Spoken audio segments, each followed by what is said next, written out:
So tonight's discussion is on designing impactful mixed methods research. I've done a session previously a few times over the last couple of years on introduction to mixed methods, and that's available on the website for those of you who sort of want a bit more of a basic. Tonight's discussion is to go a bit further. It's really great to have an understanding of what the principles of mixed methods are. But that doesn't mean it makes it easy to implement it when we try to do our research ourselves. So with today's discussion, I want to take us to that next step. I want to look beyond the typical models of how mixed methods should work to actually looking at what can we really do with mixed methods and what are the things that we as researchers have to consider. And ultimately, what are some of the decisions that we as researchers need to consider? So I'm going to sort of step it up a notch. I'm not going to spend time talking about the 6 or 7 or 8 or 9 different models of how we do mixed methods. I actually want to focus on what happens next when we engage with the mixed methods approach. The objectives for tonight are very simple. I want to understand key issues and considerations in designing a mixed methods research study that's appropriate to your study needs.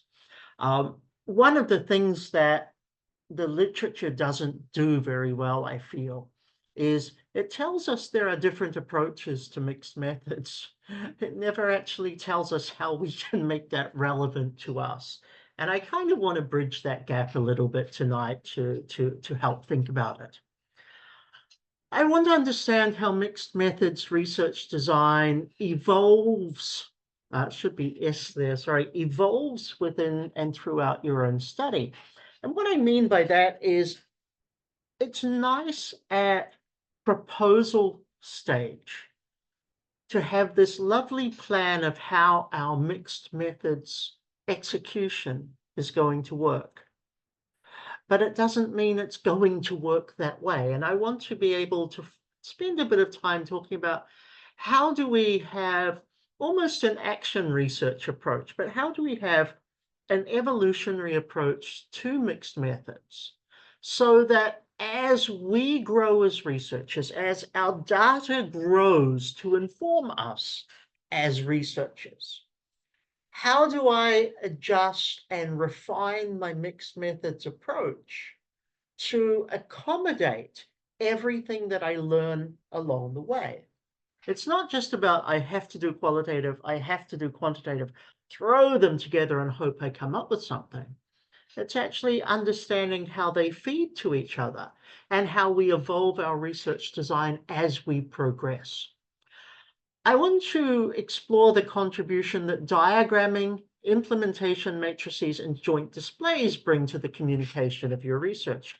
And this is about visualization of both process and outcome, especially when we're dealing with multiple data sets and trying to write up our analysis of multiple data sets in a way that the reader, or in the PhD case, the examining committee, but in the way that the reader is going to fully understand not only how we've gone through and the decisions we've made, but they're going to fully understand our process of thinking through or thinking about how everything works.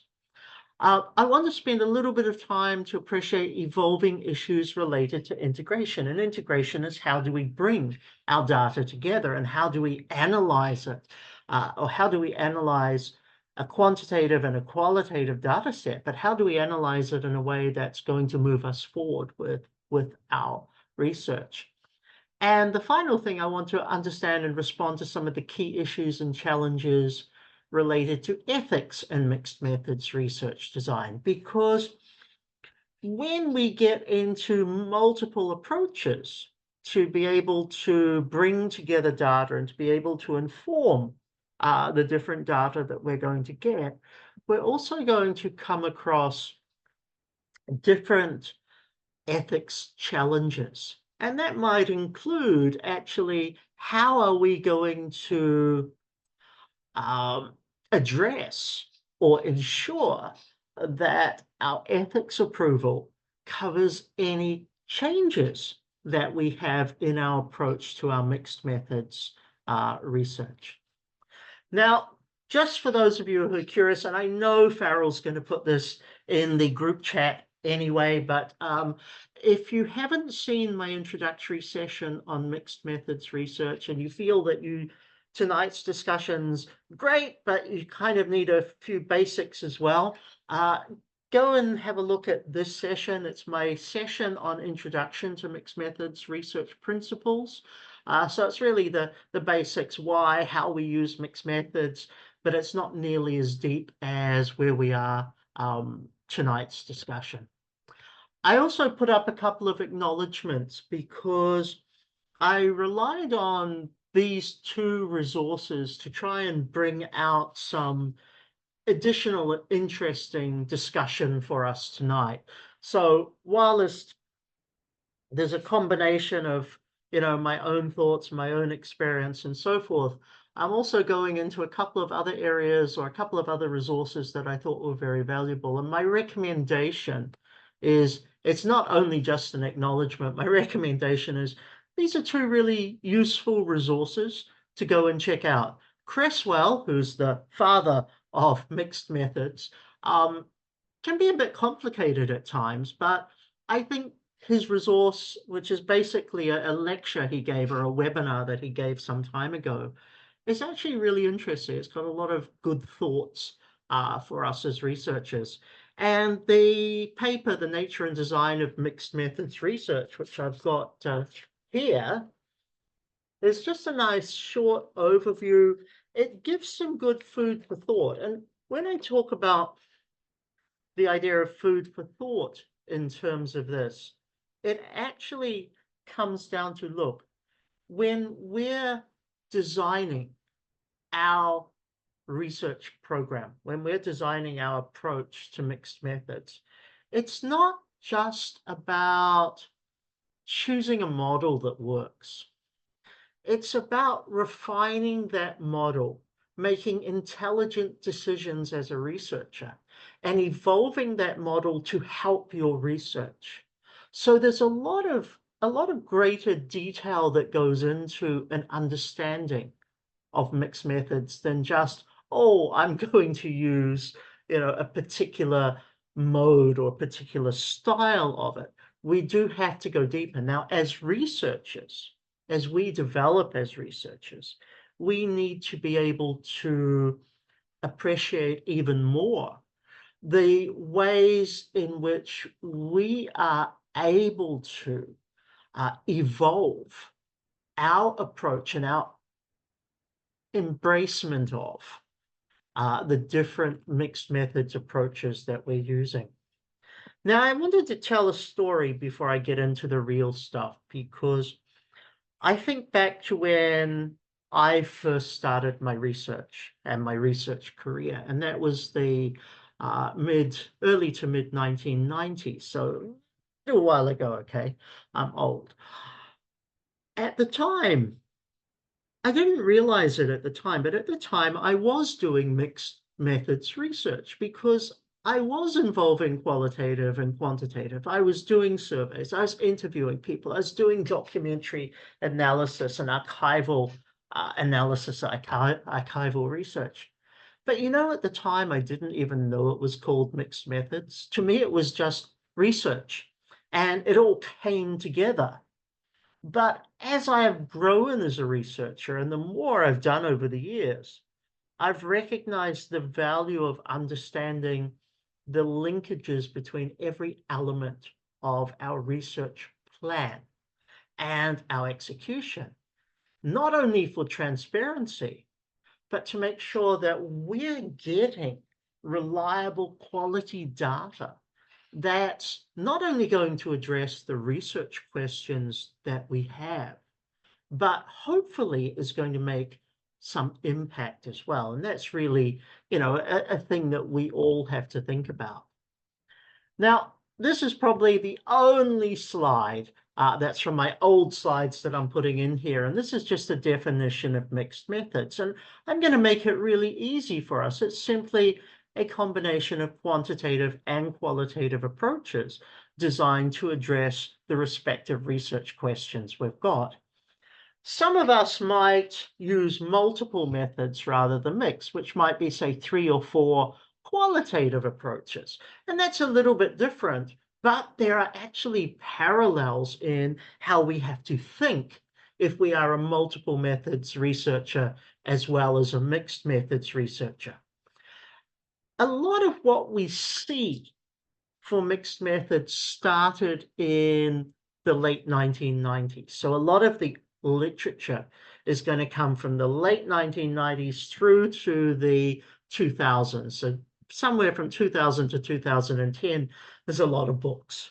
And, I've cited a couple of them. I've put a reference list up, and I'll share a reference list as well.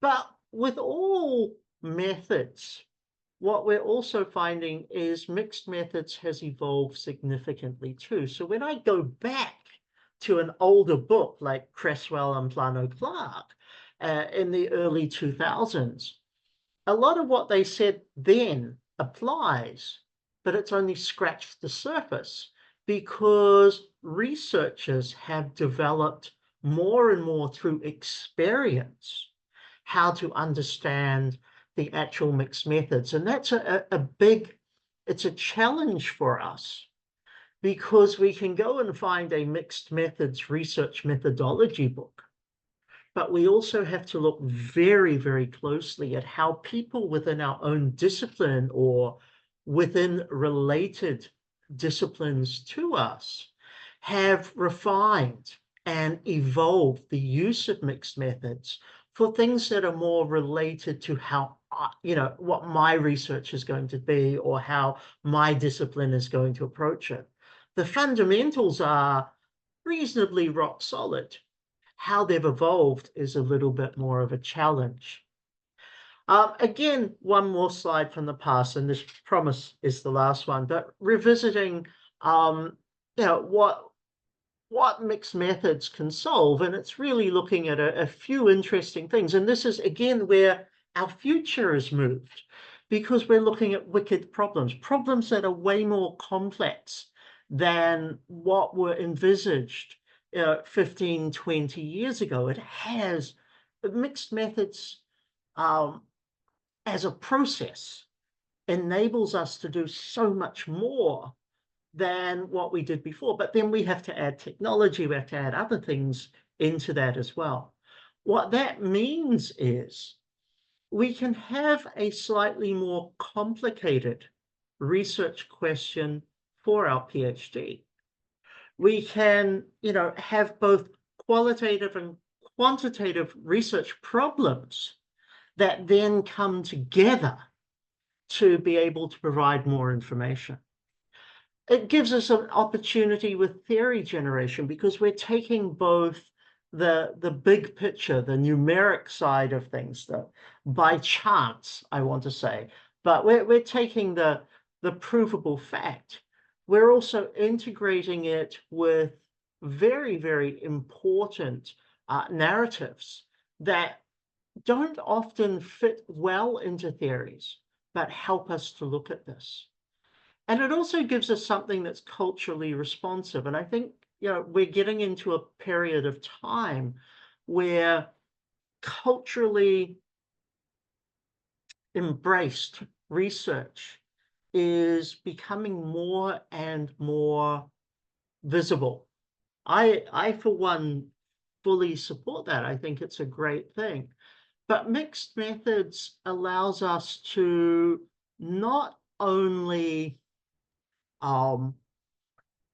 research something from multiple facets, it actually allows us to bring in cultural or traditional research methods as well. So it's opening up our opportunity to really fully inform about a particular problem that we have. Now, I wanted to start the session with this because this is how I ended my last session, is mixing methods is wrong, not because methods should be kept separate, but because they should never have been divided at the outset. And I wanted to start with this because when we read the texts, when we read the journal articles, when we listen to people like Creswell, like Plano Clark, and so forth, anybody, even myself, who's interested in mixed methods, a lot of people make it feel like mixed methods is the new thing. But actually, it's the oldest thing because it's how research has been done for a very long time before people became more quantitatively or qualitatively defined and convinced. Mixed methods was actually what was there in the first place. And that's why I told that story before.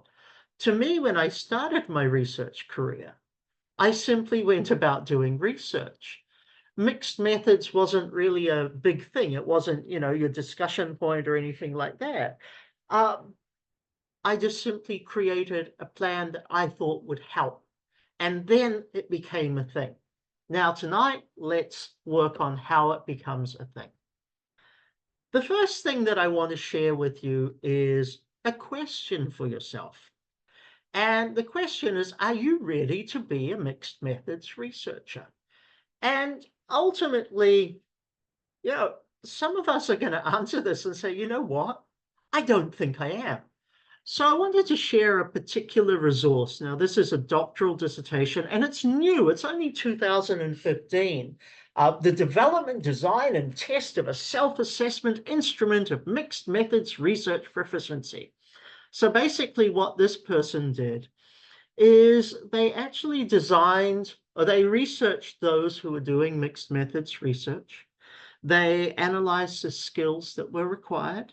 They talked to them about those skills, and then they designed a very simple mechanism for you to evaluate your competency or abilities or likelihood of success in doing a mixed methods research.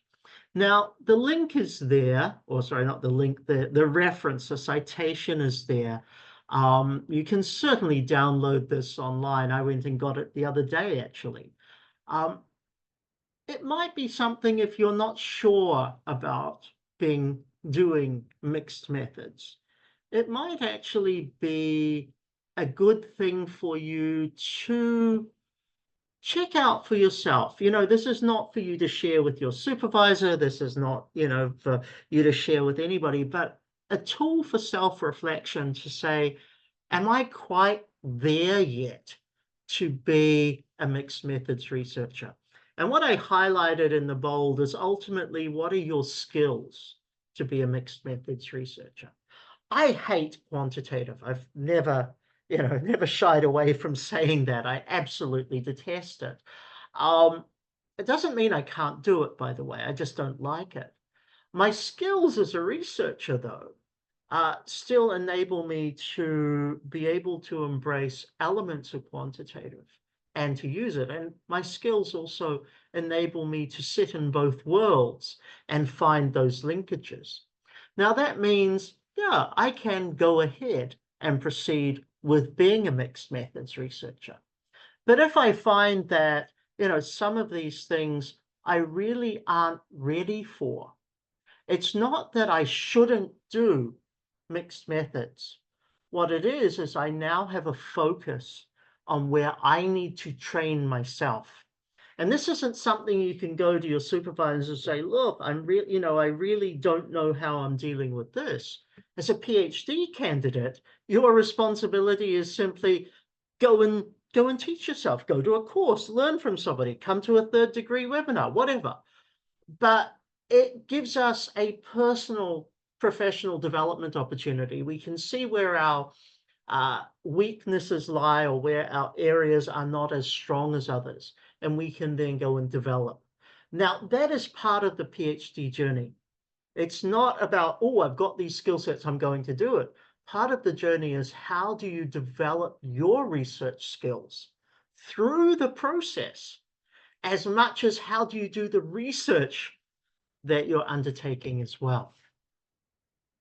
Now, in that reference or citation list, I talked about a particular presentation from Creswell, and this was 2016, the presentation, although this slide actually has a source of 2014. So we're looking at 10 years old. But I think what's in here is very important.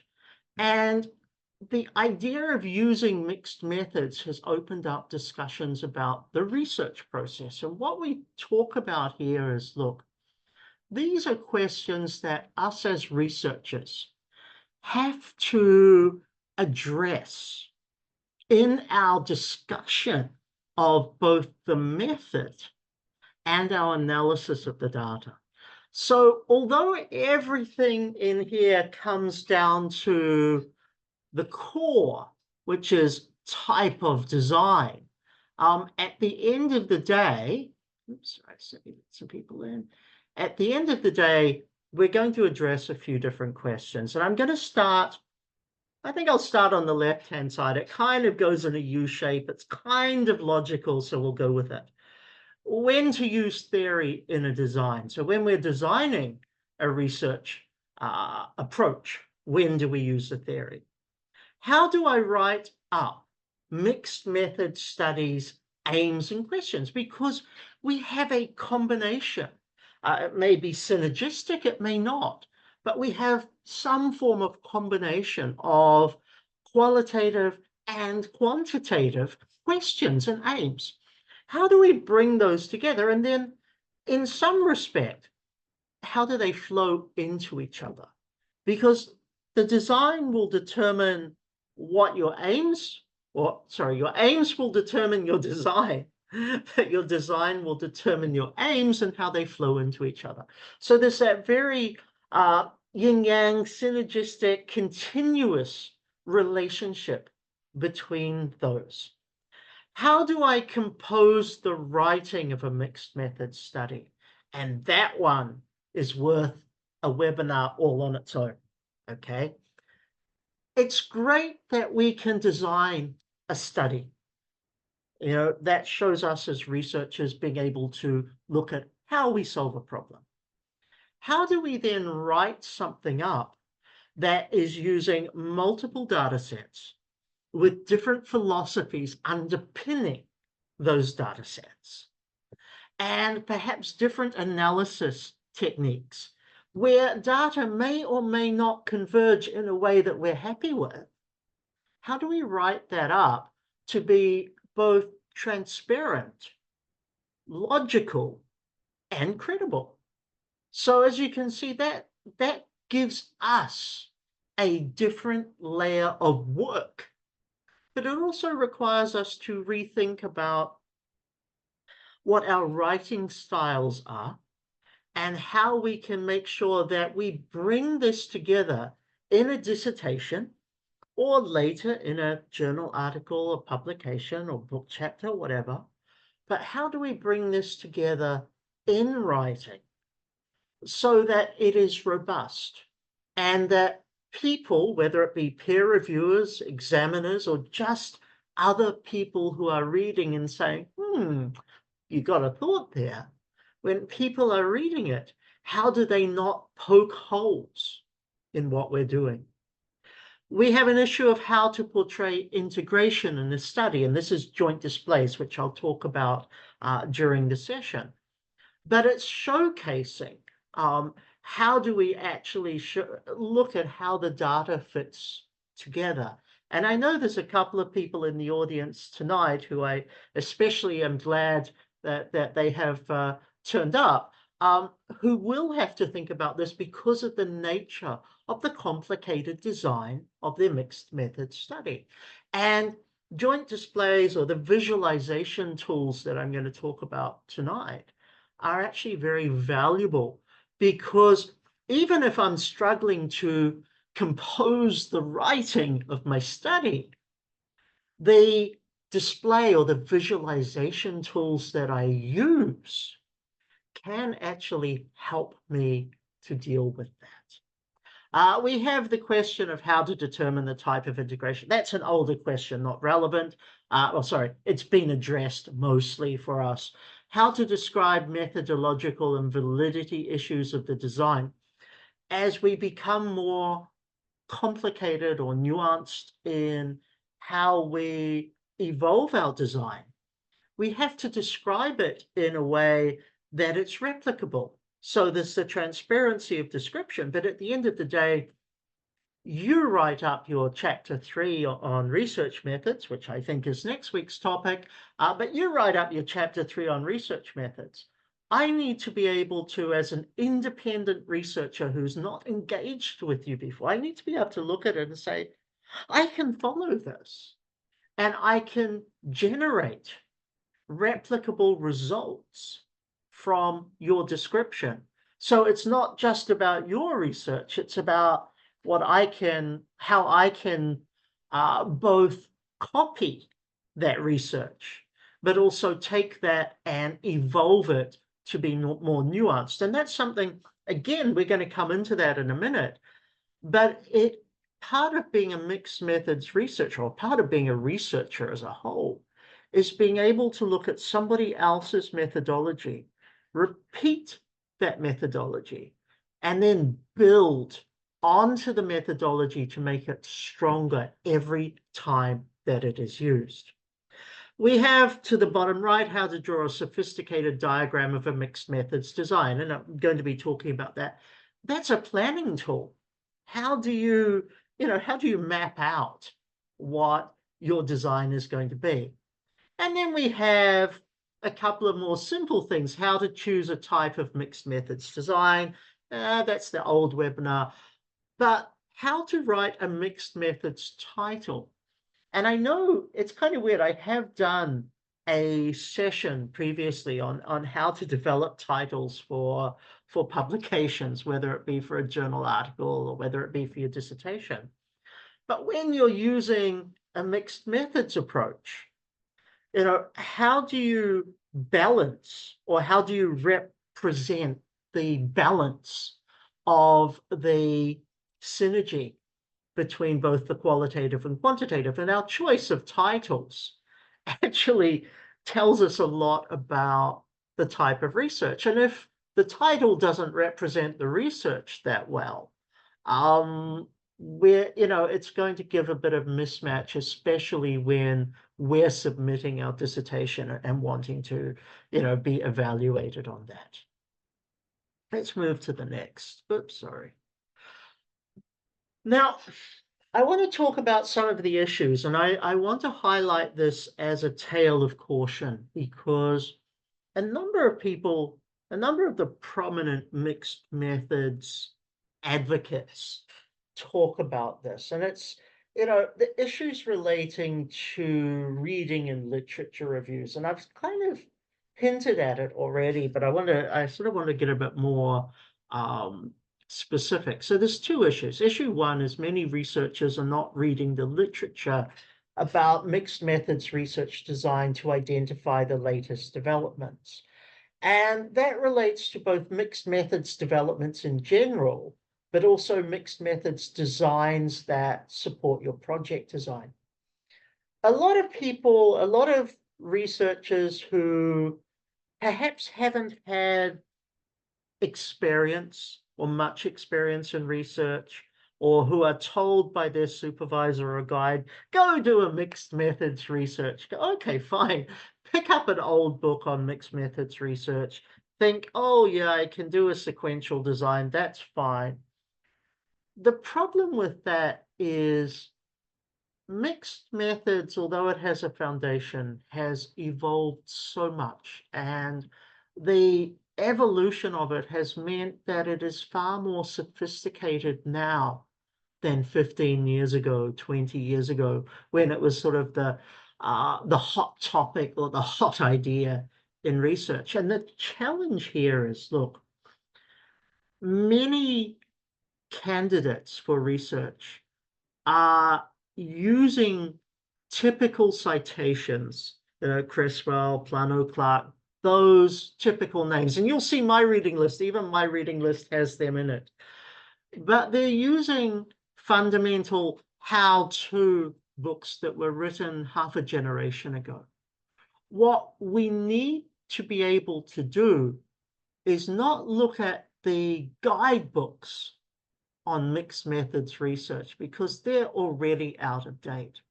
What we need to do is look at how other researchers in our discipline and in our subdiscipline are embracing and evolving mixed methods this year or last year. We need to be very modern about the interpretation and the application of mixed methods rather than the principles, because the principles are old hat already. What we've got to look at is how do other people use this in a way that's going to help make my study even stronger. That means we've got to change our reading focus. It's fine if we're not very familiar with mixed methods. We want to go and read one of those earlier books on how do I do, what is mixed methods, stuff like that. But that doesn't help us if we want to create a very focused study with specific outcomes for us. So we've got to change the pattern of reading. We've got to understand how our contemporaries use and apply mixed methods research and what they're doing. And we've got to learn from their mistakes so that we can make our research stronger. That puts a lot of pressure on us because if we're going to just do interviews, for example, it's easy enough to go to a couple of webinars on how to do interviews, look at a couple of old sources and go for it. Not a lot changes, but that's because we're not trying to feed those interviews into something else, and we're not trying to see how we can leverage from one thing to another. With mixed methods, we need the experience of other researchers to inform that our design is actually the smoothest. So we want to learn from their mistakes. We want to learn their nuggets of information. The second issue, give me a second. The second issue is many researchers are uncertain about how to choose among the different types of literature review to present their decisions for research design. This comes down to, look, when you're writing your chapter 2, or typically your chapter 2, your literature review, this comes down to how do you frame the literature in issue 1 and the literature that you read? How do you frame that literature to showcase the need for the approach you're using? Now, this is not a chapter 3 methodology issue. This is actually showcasing where previous researchers have used different approaches and how you're going to not only embrace and evolve that, but also how you interpret it. And for many researchers, the mistake is, let's focus on the substantive content of the literature, i.e. that relates to our discipline, rather than focus on the procedural content, which relates to our design of the methodology. So we've got to read for design, and we've got to write for design, i.e. when we develop our literature review, we've got to write it so that we're actually supporting the design that we choose, and we're supporting the description that is happening in chapter 3. Now there's a different issue, some epistemological, I hate that word, epistemological. If you can say it, by all means, I think I'll buy you coffee. That's one of the hardest words out. Epistemological assumptions. And this is simply all it means for such a big, annoying word. How do researchers gain knowledge? And ultimately here, how do researchers gain knowledge for using mixed methods? Now, each of us is different. There's not one thing here that is going to apply to everybody in the same way. We're each going to have our own different view. We each have our understanding of how we learn, of how we understand, how we interpret the world. And there's nothing wrong with that. In fact, that's what makes, to me, that's what makes research interesting, is we get to learn more from other people and how they perceive the world. I've put down 4, and these actually came from Creswell's presentations. These were his personal assumptions. And again, I've also put down whether I agree or not with it. There are multiple ways of viewing the world. I fully agree with that. Maybe all of us will agree with that. Although maybe some of us say, actually, there aren't. There's only one way. But I'm yet to learn that. There is a dichotomy between qualitative and quantitative, including separate ways of gathering data. Now, I said somewhat agree. I kind of agree with this assumption, but sometimes qualitative and quantitative are intricately entwined. For example, when I do a survey or questionnaire that is very open-ended, I can't say that's pure quantitative. I can't say it's qualitative either because it's structured in a different way. So although there's a dichotomy and the two are in principle separate from each other, there's also like a Venn diagram. There'll be a lot of overlap between the two.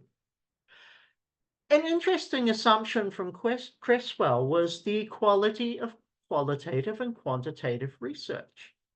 And again, I want to agree, but in different contexts. I'm very pro-qualitative. Probably 95% versus 5% quantitative. I don't personally agree that they're equal. What I agree is they both have valuable contributions. Will those contributions be consistent? No. Will those contributions be equal? No. But do both have valuable contributions to make? Yes. Now, this is, an assumption based on my understanding of how knowledge is created. And I have to be explicit in my writing to highlight that I don't believe in an absolute equality, but what I believe in is a relative equality of contribution. Now, that has to come into my writing. I can't choose a mixed methods design where I'm using both qualitative and quantitative and not say that I personally believe qualitative is superior. Whether you agree with me or not on qualitatives is superior doesn't matter. But I have a responsibility for transparency purposes, for ethics purposes, I have a responsibility to actually frame that into my writing, even though it's 1 or 2 sentences. I have that responsibility to frame that into my writing because you will now understand, why did I choose to start with qualitative versus quantitative, for example? Or why did I choose to start with a particular mechanism and use that to leverage and to evolve or to snowball a different mechanism? Now, this is transparency, but it's also what I often talk about when you come to defend your thesis, when you come to defend your dissertation. You're not only defending your research, you're defending the decisions that you made along that journey. And that one you need to defend. So I might ask you about it. If there's a statement in there that says, look, this is cool, you've got it. I don't have to ask you about it because you've given me the answer before I ask you the question. The fourth of his assumptions, which I agree with, is there needs to be a practical approach to research. And this is because I think research, or I hope, my desire in the world is research contributes to a stronger impact for the betterment of society. that means it has to be practical. We're not doing research just to tick a box because it could be done. We're doing research because we want to leave a legacy, create benefits, or create an impact for others in society. Now, the key point about this is, look, many of us, when we start a mixed methods journey, we go down the approach of, we'll choose this design, qual fits into quant, I can do the, yeah, I get that. We forget that what's important is that transparency.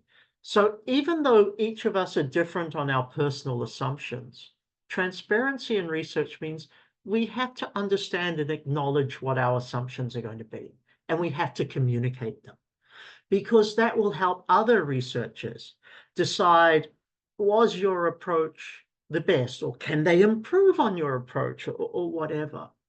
But if we don't understand that we have our own inherent biases, or sorry, epistemological assumptions, and let's go with biases, we have our own understanding of the world, and we don't communicate that, we're failed as a researcher. Now, that kind of leads us into another issue, which is about incorporating worldview. And this is similar to the previous side, but it's also different.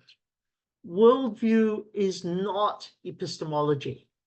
Worldview relates to our belief system on how society operates. When we look at epistemology, this is about how we gain knowledge. This is how we understand what knowledge construction or knowledge production, depending on which terminology you like. I like knowledge construction because I do believe we are building it.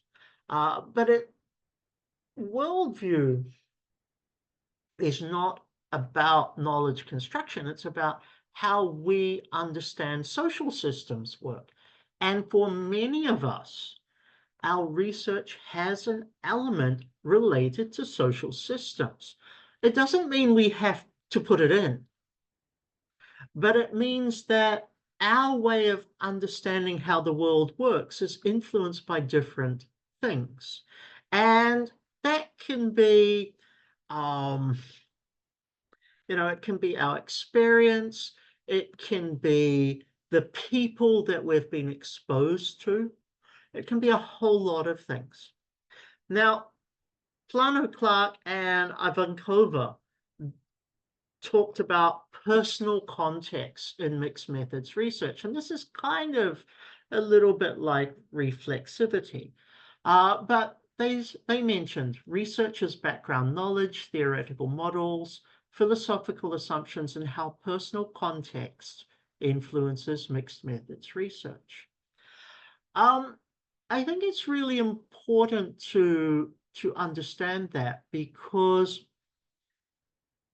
whether even our political leanings or our religious affiliations actually shape how we might engage in a mixed methods research approach.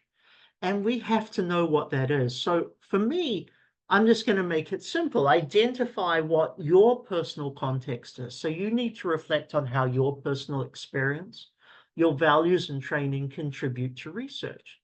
Now I'm going to touch into cross-cultural research here, because I have spent almost all of my academic and professional career doing cross-cultural research as an outsider.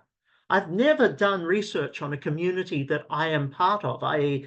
the typical middle-class white European community. I've never done research on that. I've always been an outsider, but I've spent so much time on the inside of the community that I'm not really originating in, that I'm also close to being an insider. And that shapes my understanding of how I'm going to conduct my research, because I view things from a different perspective than if I was just doing research on a community that's more associated with my socioeconomic status or standing in life. Now, the last point on this one is, again, we're all going to be different in this. We don't have to agree, but we're not interested in you agreeing. We have to understand and acknowledge our worldview. We have to be transparent about it. And our worldview is going to help us shape not only what mixed methods design we wish to have, but it's going to help us shape how we feel about that design, our intuition in a way from it. Now we have to come across a different issue, and this is thinking about data sets. And, oh, excuse me for a sec. Sorry for that. Thinking about data sets is how do we separate the data sets and our thinking across the data sets? Now, this one got me thinking because, we're dealing with different types of data. We'll be generic. We're dealing with a data set that's quantitative. We're dealing with a data set that's qualitative. That's fine. So if we think this way, it requires us to identify the databases as either quantitative or qualitative. It probably requires us to list out the two databases separately. We then have to get to thinking in terms of how do we mine the data deeper through combining those data sets. But we've just been told we have to list them out separately and we have to think about them separately. Oh, wow, the world gets confusing here. And then we have to think about in terms of how the data sets together provided added insight or synergy. So the idea of 1 + 1 = 3, which is basically on their own, they don't mean a lot. But when you see how they intersect, we get new ideas or we get new understandings, which is what we want as researchers. Now, those are the ideas from Creswell, and he's absolutely right. But it got me thinking about a couple of things. So I've got a couple of added thoughts. Our brains, the natural process is both a separation and an intersection when we both think, analyze, and form conclusions and write. We are so close to our research. We're dealing with two data sets. We, in our mind, can try and compartmentalize them. We can certainly compartmentalize them on paper and have, or in computer files. But can you go into a data set and not remotely think about another data set that you're interacting with and analyze that without the knowledge from the previous? No, you can't. We're told we should, but short of doing them in two different time zones, there's still, as long as there's a first one, the second one is going to be influenced by our thinking of the first one. So at the time where we're meant to be separate, we can't be, because at some stage it's still infiltrating our mind. We're a product of our experience. We're a product of everything that happens to us, everything that we go through, everything that we look at, we touch, we smell, we hear. We can't separate that out. So we have to be both concurrently convergent and divergent in thinking. Ouch. That literally breaks my brain, because at every stage of the process, our brains cannot lock out the other, i.e. the second data set. It's already in our mind. It's already part of our thinking. Somewhere it's in there. So we have to think about how are we going to navigate the mixed methods journey to honor the need to be divergent and convergent at the same time. And my one thought on this, and I'm not advocating this at all yet. My one thought on this is, might AI be a way forward into creating better or stronger ways of thinking across data sets, so we don't sort of come across necessarily the wrong type of thinking that we have. Now, there are a few thoughts and considerations as I move on from that. I mean, I wanted to touch on those issues because as researchers, we have to address each of these. Not only, in our proposal, it doesn't matter so much. You've made your design, you've moved on. But as we are progressing and we're collecting our data and we're, putting together our dissertation, we need to come back and we need to address these issues within our dissertation. And we need to address, where we're getting our citations from, how we're relating that. We need to address how we understand knowledge. We need to address how we view the knowledge that we're understanding, and we need to address how we're analyzing the data that we're getting. Now, in many cases, if we're doing a single method study, this is a very simple thing to do. We probably don't even think about it. But in a mixed method study, to make us credible, we have to be able to address those issues. And even if we're not writing them down specifically, we need to be cognizant of the fact that these are issues we must be able to defend in our viva when we've submitted our dissertation. Now, a few thoughts and considerations. Yes, we like to have adaptive and iterative design. And one of the great things about mixed methods is, although we're told there are several models of how mixed methods data or mixed methods research can be designed for data collection, it's also very adaptive. We have that chance to evolve and to change things as we progress. We have the opportunity for the integration of advanced data analytics. That's helped by the changes in technology. And of course, AI, not that I'm advocating, of course, but AI is one of those. It also means that there are always new approaches for bringing together data sets that previously may not have been, I guess, viewed or deemed to be connected strongly. So there are ways to deal with that.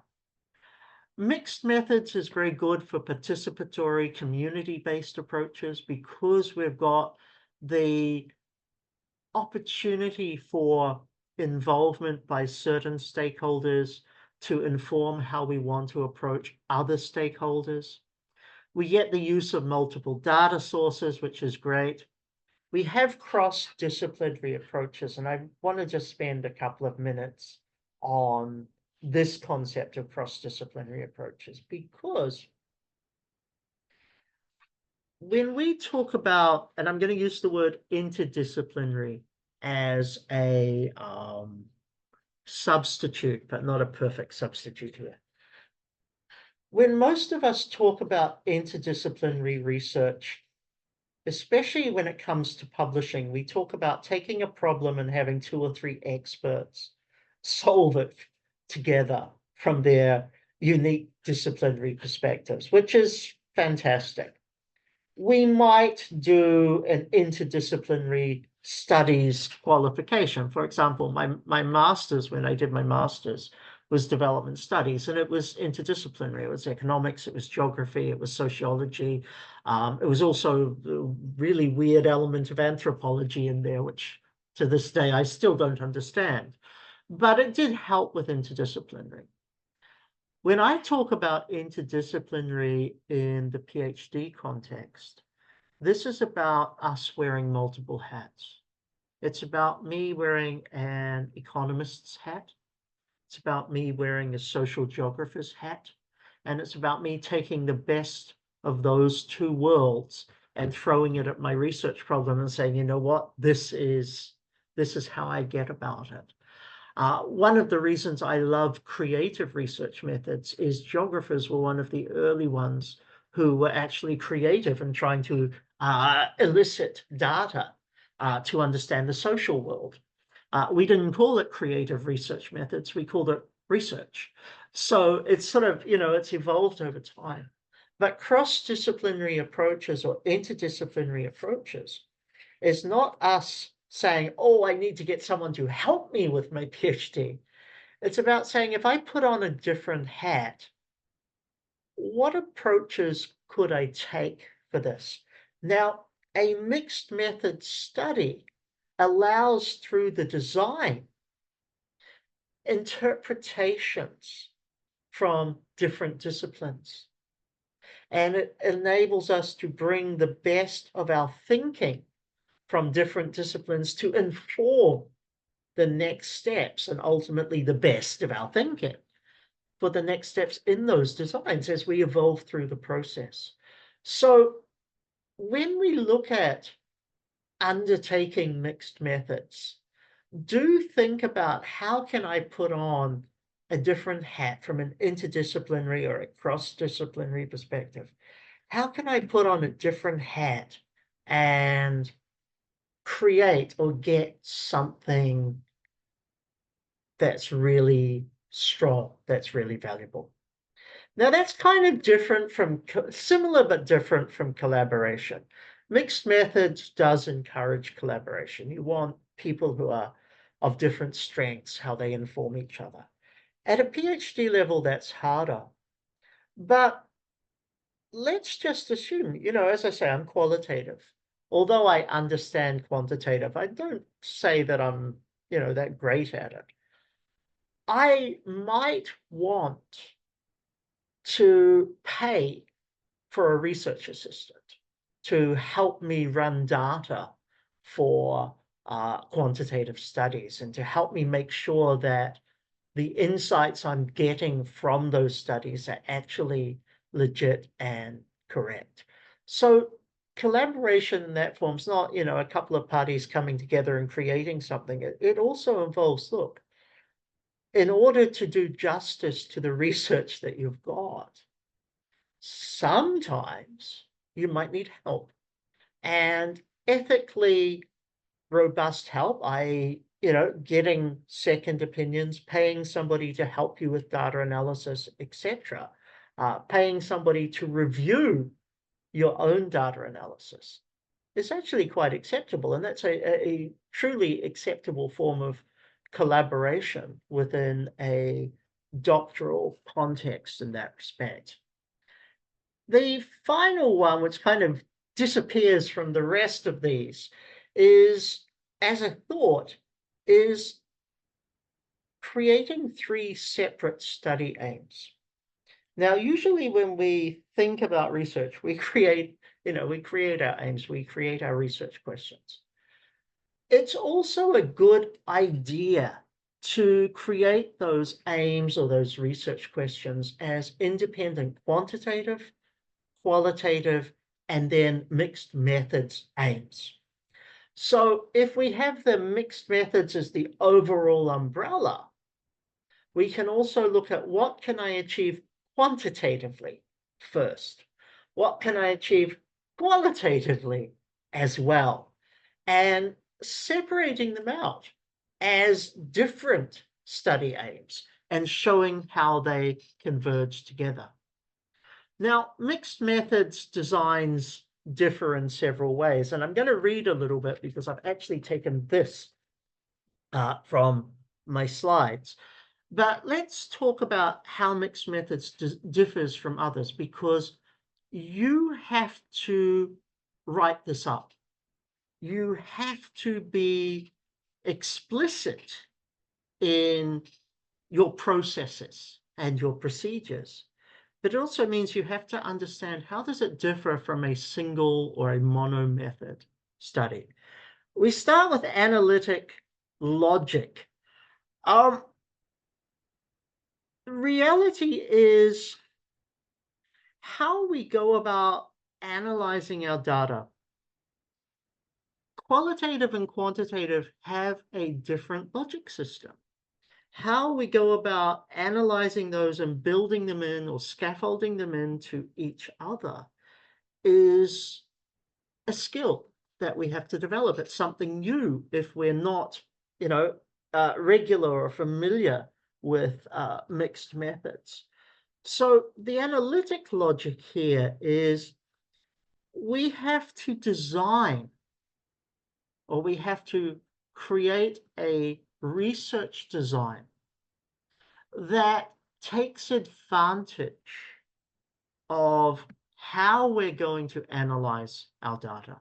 But it also requires a set of logic, a set of, I guess, processes or strategies of how you're going to weave the different data you've got into not only getting conclusions, but stages, at what stage you're going to get to that. That brings me to the second one, timing. What comes first? What comes second? Do I do things concurrently? Do I do consecutively? You've got to build up what is the right timing. And the worst part is, what do I do if my timing gets screwed up?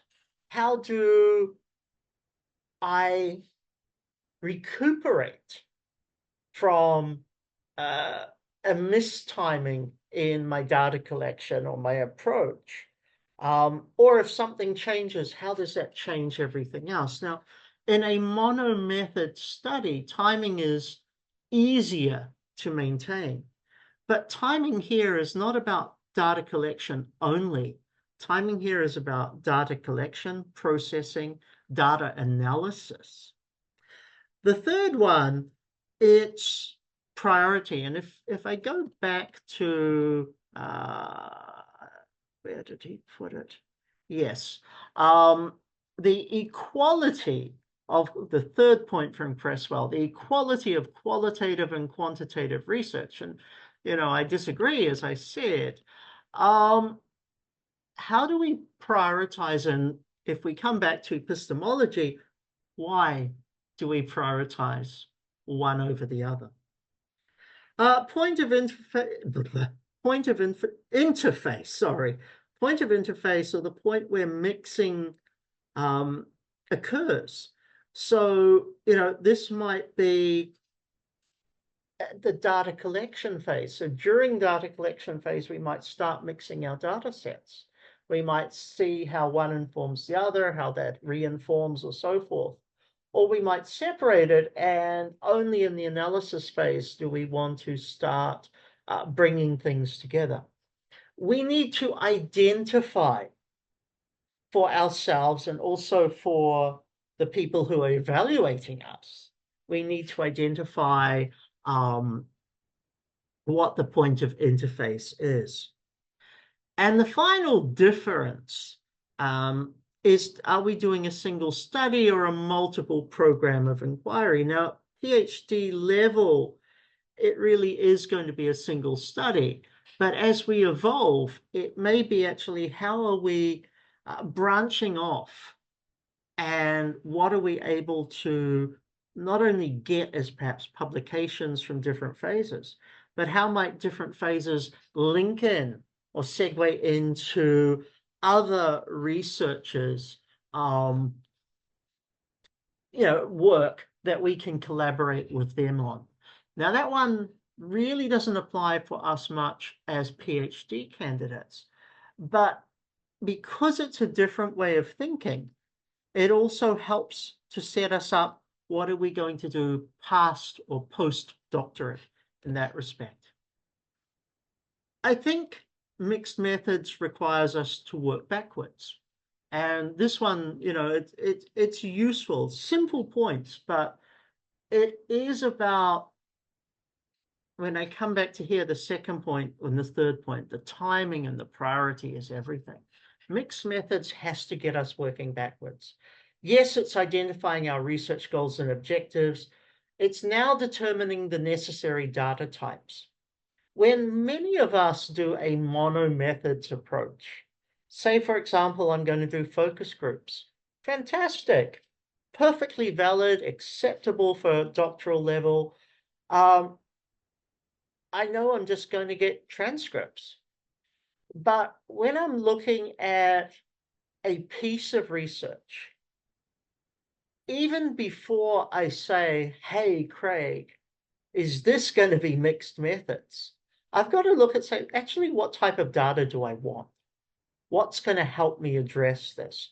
And the need for the data will determine the types of approaches and the combination of qualitative and quantitative you put in, which then means you get to choose the design model, the mixed methods approach that works for you. And only then you think about, what are my collection strategies? And then what are my analysis strategies, so that I can move forward.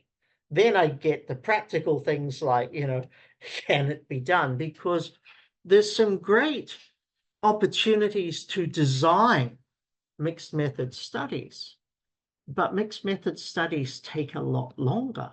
So therefore, is it feasible? Is it practical? And I might want to deal with some pilot testing and feedback.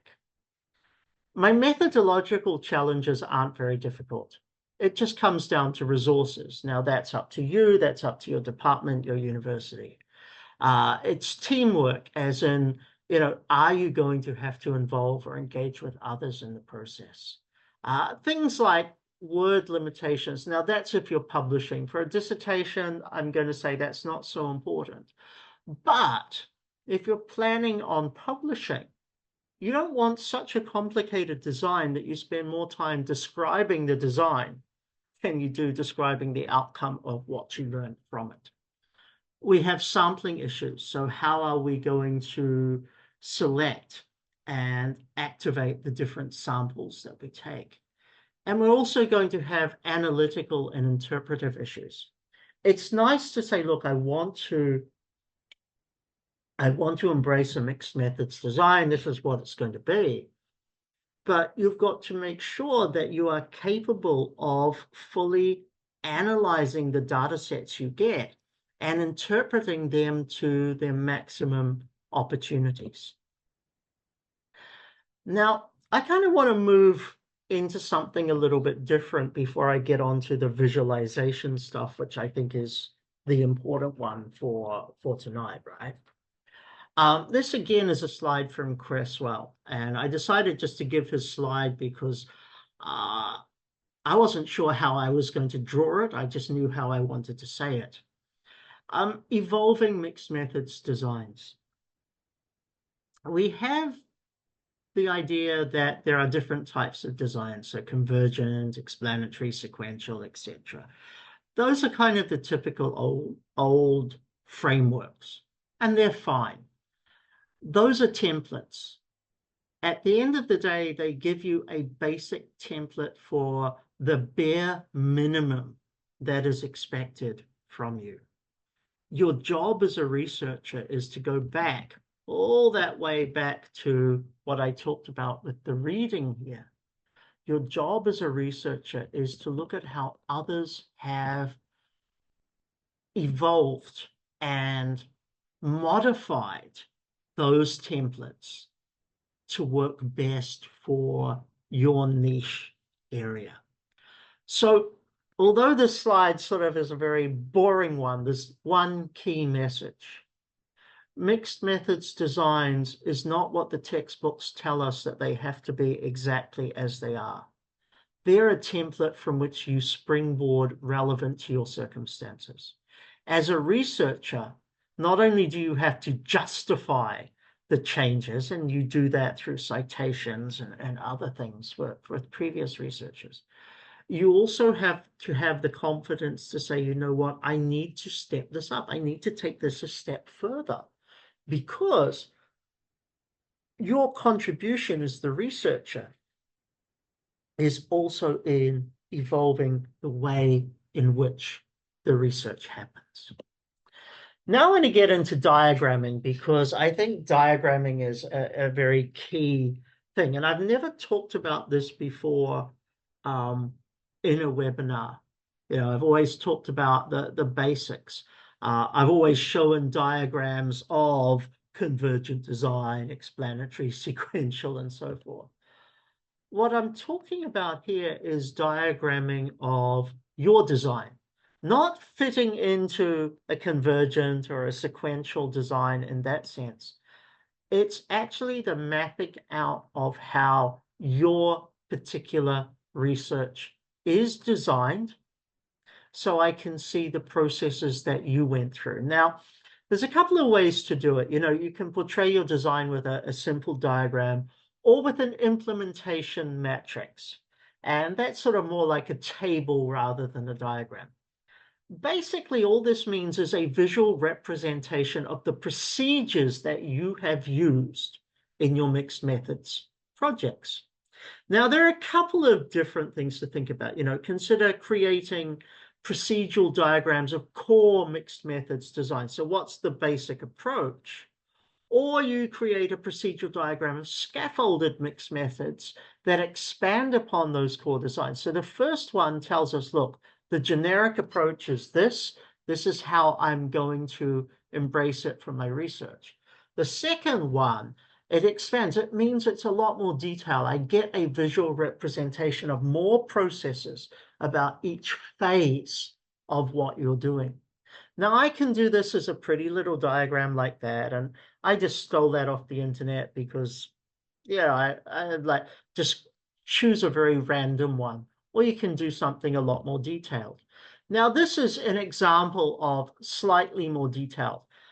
This is not how I would personally do it, but I hate using PowerPoint for designing flowcharts. So this sort of thing, it's kind of makes me cringe. But it's exactly what you might need, where it showcases how different things or different processes within that fit together. Now, I've moved on, and I think Savia is here tonight. So hi, Savia. This is why I begged for you to send me your early edition. This is actually sort of an implementation matrix, sort of a design. It's looking at Savia's overall PhD research design, how she's going to get the data. And she's broken it up into different phases, phase 1, phase 2, phase 3.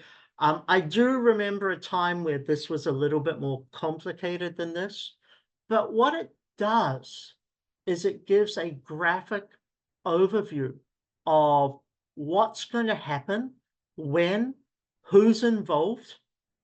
It gives me a map.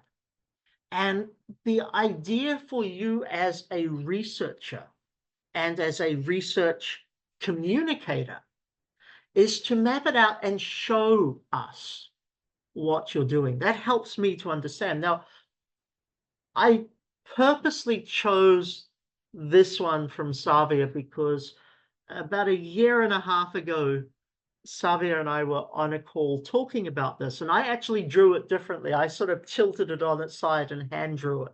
And this evolved from our discussion and from that drawing. But that was a way of mapping out. Now, I'm going to say something a bit different. This is something we want in hopefully a proposal. That would be fantastic, but you know what? It probably won't happen. We do want it in our write-up. What we actually want is right from the very beginning, this to be a working map, a working document that we can evolve and continue to refine. And I know in this case, this has been refined multiple times. Not sure, I don't think this is the latest, and that doesn't matter. But what it does is it gives a very strong overview of not only what's happening, who's it involving, what's going to be done at the different stages.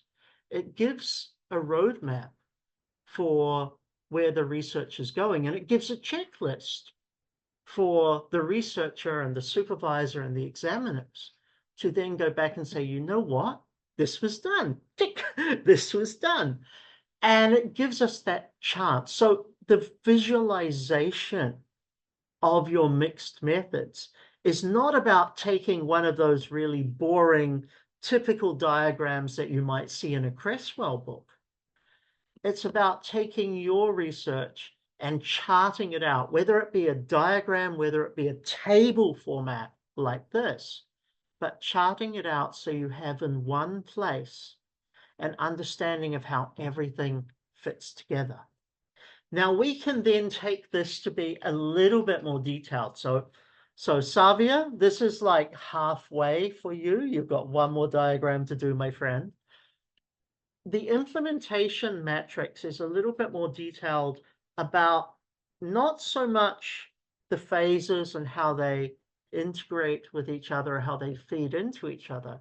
It's how each different element of the research then informs the next piece of data collection and the decision making. So mixed methods projects are complicated. An implementation matrix is an illustration that succinctly summarizes the project aims, the procedures, the analysis plans, and the expected outcomes.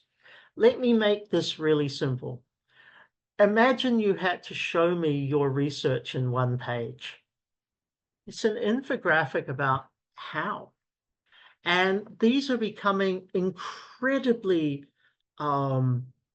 valuable in research, including in publications, not only for PhDs, right, but including in publications, because it gives a full comprehensive overview of the approaches that were taken in order to succeed at the research.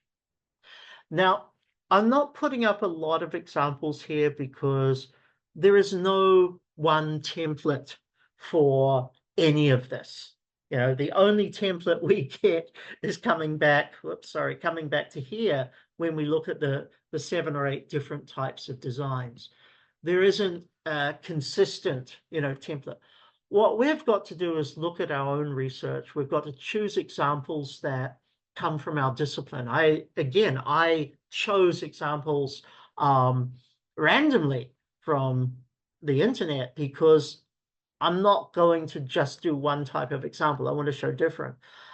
You need to go and look at what others in your field are creating as implementation matrices, for example. And you've got to say, can I do this? Is this suitable for my study? Can I do this? When you say yes, then you adapt it for yourself.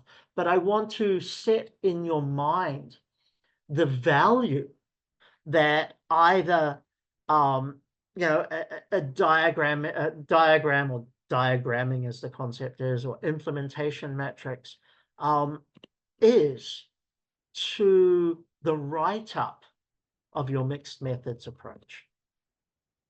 The final one, which is again, something that adds value to other people's understanding of your research, is the concept of a joint display.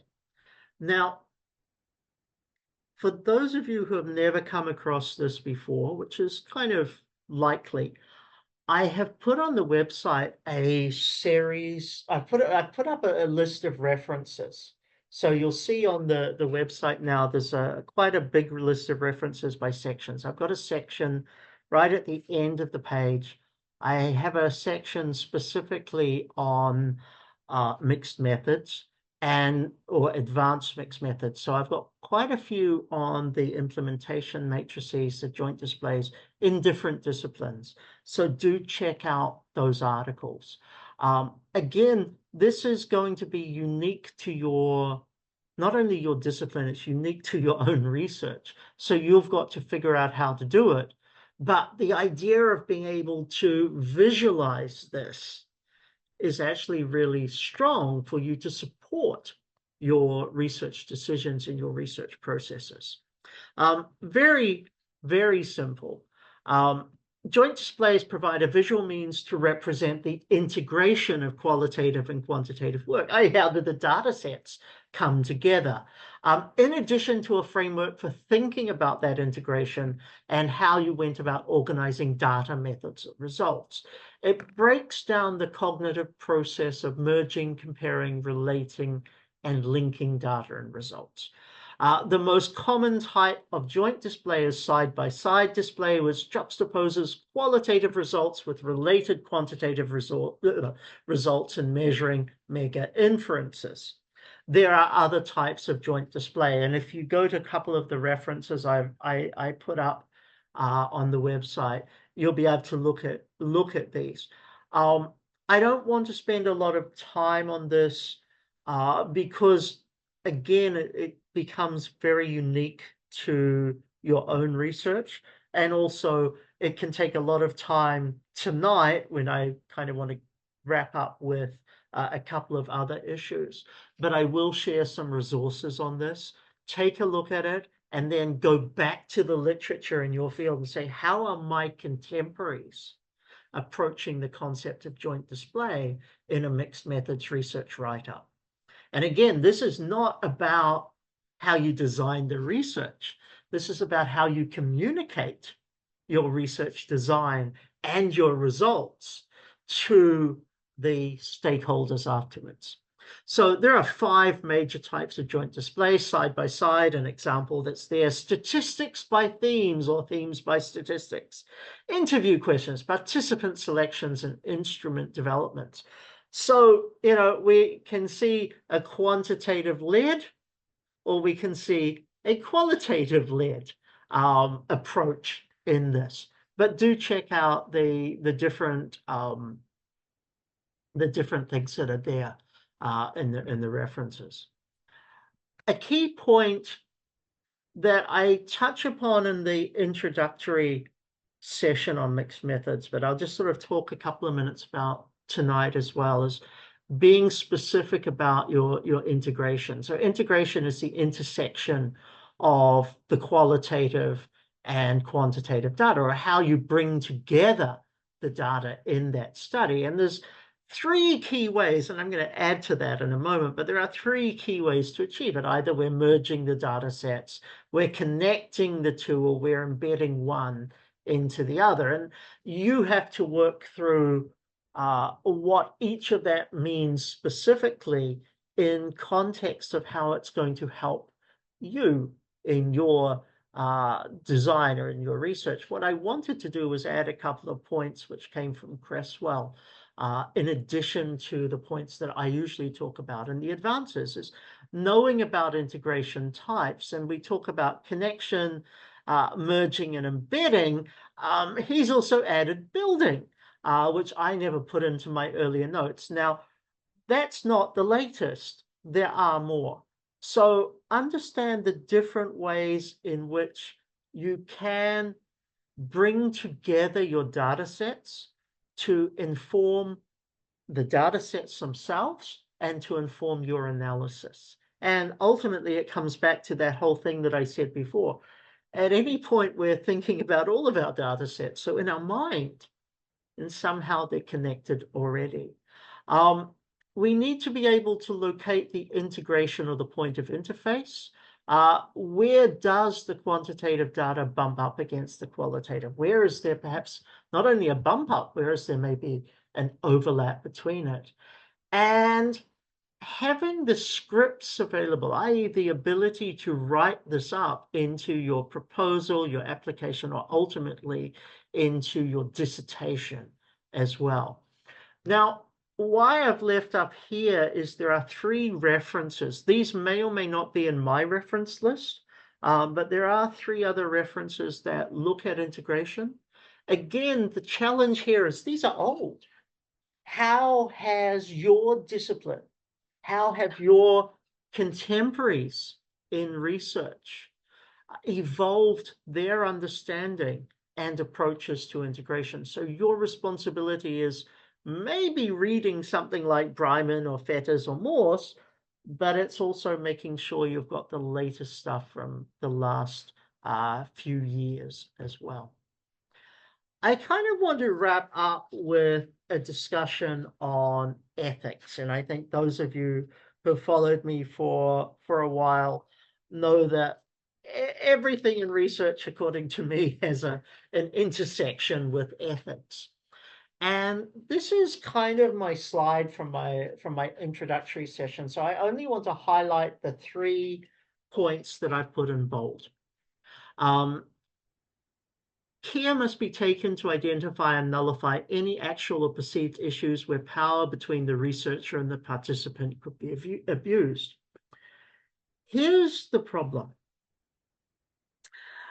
We always try to be ethical in research. in some respect, getting participants in research lends itself to the notion of bullying or coercion, and our job is to not be that. But we don't want to put our participants into a position where they feel obligated to contribute to both the qualitative and the quantitative aspects of what we're doing. We've got to protect our participants as well as our research from that. So where I talk about power between researcher and participant is, imagine you answered a survey that I did and I used your answers. And then I come back to you and I say, Farrell, you need to do this interview with me. You've already answered my survey, so I must have you do my interview. We have to avoid that at all costs. And the power is because they've already contributed. The power is on so many other levels as well.